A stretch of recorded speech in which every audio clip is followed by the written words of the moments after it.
пытаюсь сделать так, чтобы это понравилось слушателям. Я делаю так, как нравится мне, как предстоит это сделать моей душе.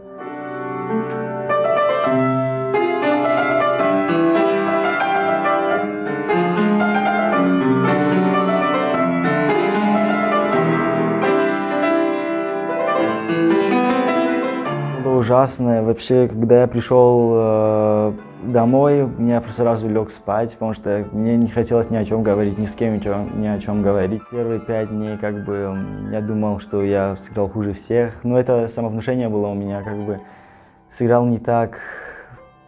Но когда мне сказали, что это не главное, главное, надо дальше продвигаться, это все позади уже. Мама, папа, это была самая главная мотивация.